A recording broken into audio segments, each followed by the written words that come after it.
Hi guys, my name is Taylor Whitaker and I'm doing my speech over Kevin Hart.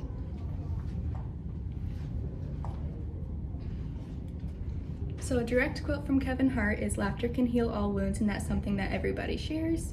My personal experience with laughter is that I believe that it truly is a medicine, that it can heal your sadness, that it can take away your anxiety. Even with scientific studies, it is proven to improve your mental and your physical health, and it can also strengthen your relationship. According to biography.com, Kevin Hart was born in Pennsylvania in 1979 to Nancy and Robert Hart. I don't think he has any siblings. I did not read up on that. But his father was actually an addict, and he struggled a lot with his mental health. And his mother also had cancer, so he had a lot of trauma growing up, and that's kind of why he wanted to get into comedy. So Kevin Hart's schooling, he went all throughout high school, and then he attended Temple College for 2 years before he decided to drop out and follow his dream to be a comedian, which is why he kind of started doing stand-up and comedy competitions and stuff like that. He got married to a woman named Tori Hart in 2003, and they had 2 children, Heaven and Hendrix, and then they got divorced in 2010 because of another woman. Now this other woman, Aniko, and him got married in 2016, and they also had 2 children named Kaori and Kenzo. As far as I know now, that both of those relationships seem to be okay, and that they're working things out individually, and there's no bad blood between them. According to Independent newspaper, which is a United Kingdom newspaper, he got in a pretty bad car accident in September of 2019, and it kind of opened his eyes to how fragile life can be, and he kind of had a resurrection almost, is what it was quoted as, to say just how important waking up is, and he never has bad days anymore because of that near-death experience for him. And then he actually was quoted in that Independent magazine as saying that he was lucky to be 41 because, like I said, he didn't realize how fragile life was until he got into that car accident.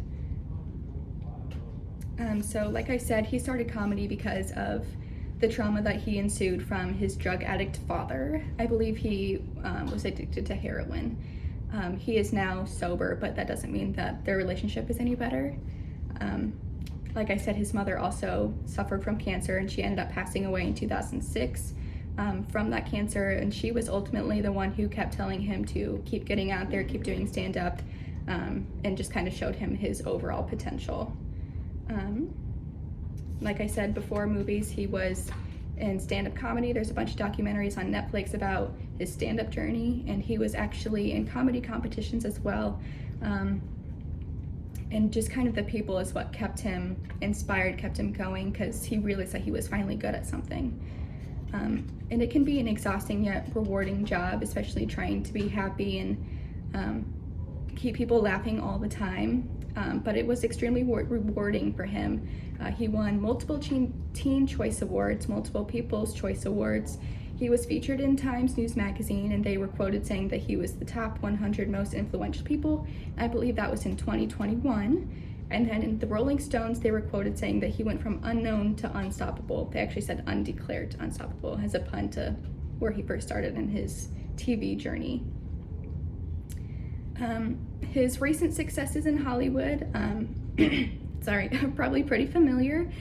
He starred in Jumanji with Dwayne Johnson, Central Intelligence with Dwayne Johnson, and then he was in Secret Life of Pets. And then he's also starring in DC Super Pets, which also stars with Dwayne Johnson. They have a pretty funny relationship. I would almost say it's iconic. If you ever need something or need a serotonin boost, I highly recommend watching bloopers from Jumanji or Central Intelligence. I think they're super funny. He also sells out box offices just by having his name on the headline, and I think that's really admirable. I think that's very, very cool. And then CNN was quoted saying that Dwayne and Kevin always keep them laughing, which, same, I think they're hilarious. Now, if we look back on the path that Kevin started with, dropping out of college, being a shoe salesman, having an addict father, having a mother die pretty early on in his life. And then we look to see where he's going and where he's been, being featured on Times News Magazine, being featured in the Rolling Stones, getting a bunch of awards, being nominated for Oscars and stuff like that. I think that's just really, really cool, and it says a lot about him and his character. And then I find him really admirable because of his perseverance through all of that, all of his life that he's had to go through. And I truly believe that he is an inspiration to not only young actors, but stand-up comedians and people who want to follow their dreams. I think that's really, really important. And I also think laughter is very important. And that is my speech on Kevin Hart. Thank you.